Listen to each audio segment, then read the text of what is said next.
The Dow looks like it's going to close down more than 300 points. And meanwhile, a snowstorm is descending on the northeast in the wake of Superstorm Sandy. We'll have that and more right here, right now on the News Hub. Good afternoon and welcome. I'm Simon Constable. I'm going to go straight to Eric Holthaus. He's the Wall Street Journal's contributing meteorologist. He joins us now from Tucson.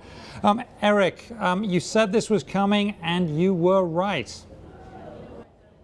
Unfortunately, I hate it when that happens because it's been quite a last 10 days for New York City. Yeah, and the surrounding areas, you know, Connecticut, Long Island, and New Jersey particularly. Eric, what can we expect? I mean, I've looked outside and I've seen snow and freezing rain. What else? Well, there's some good news and bad news coming through this afternoon. The latest forecast models show that the storm will be tracking a little bit further offshore, which means that coastal flooding will be reduced, but we still have a risk of 3 to 4 feet of storm surge from this Noreaster,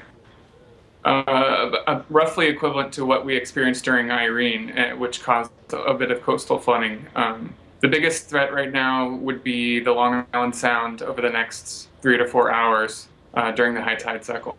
Okay, that is sort of up near the Bronx and on Long Island and places like that. What about the winds? How fast are they going to be going?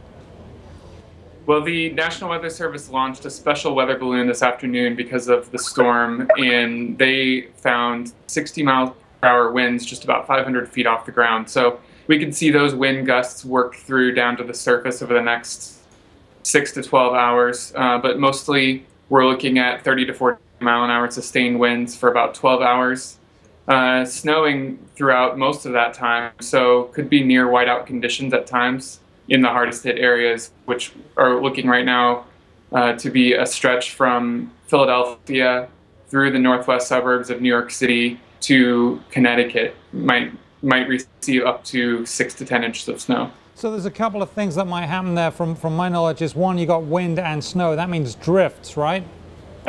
Well, I don't think we're going to be having that kind of snow yet. The ground is still warm, so some of that snow that does fall will melt or turn into slush.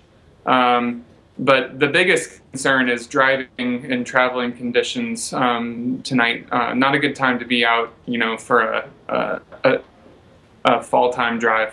Yeah, definitely not. Now, there are still some leaves on the trees, and when this snow falls, will that, and with the wind, will that cause more problems with trees being downed? Yeah, it's kind of a similar situation to what we had last year at this time when we had the big snowstorm right before Halloween, where we still do have a lot of trees or a lot of leaves on the trees.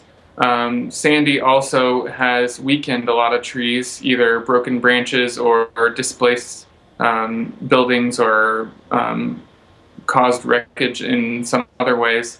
So that kind of debris could also form kind of an airborne hazard in the hardest hit wind areas right immediately at the coast. Well, let's hope this is all very pessimistic. It's not as bad as all that, but you do have a very good track record of this. Thank you very much. We have to leave it there. Eric Holthaus, Wall Street Journal, contributing meteorologist. Okay, well, just in time for this storm, some evacuees in New Jersey are being transferred to a tent city. Aaron Rutkoff of the Greater New York section joins us now on the set to tell us about this. That's a rough move. Yeah, we just found out about this earlier this afternoon, and our reporter was actually there before the evacuees arrived in the tent city. What we discovered is that these were people being housed at Monmouth University, a number of other places throughout the suburban area near Monmouth Racetrack.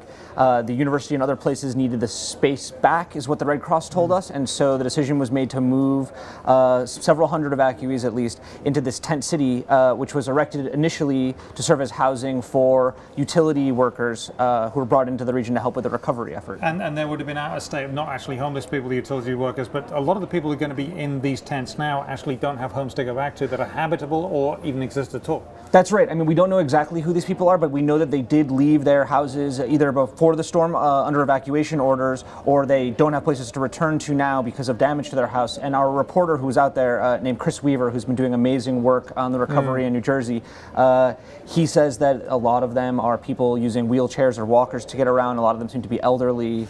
So, you know, not people who could easily handle the conditions out there today. How are tents going to deal with what we just heard from Eric Holthaus, which was 30 to 40 mile an hour sustained winds and snow and lots of it? So, I mean, that's awful. I mean, clearly this is a situation that has us concerned, which is why we're reporting on it, but I don't want to paint the situation that these are flimsy camping tents out there. These are very large, white, you know, tents that look, you know, more like structures. He saw the flaps blowing around in the wind today, but the workers there told him that these are built to withstand the sorts of winds that they expect to see in the storm. And I mean, you heard Eric talk about the high winds. You know, being in a tent for that sort of weather would be difficult, I imagine, but these are tents that have electricity, they're heated, so they're not exactly exposed to the elements. One of the more troubling sounding things about the situation there is that the toilets are all in a tent that's apparently surrounded by a lot of mud and will be very difficult to access if you were getting around in a walker, say. Oh, it's not an ideal situation by a long shot. Thank you very much, Aaron Rutkoff, and more on that story on WSJ.com by Christopher Weaver.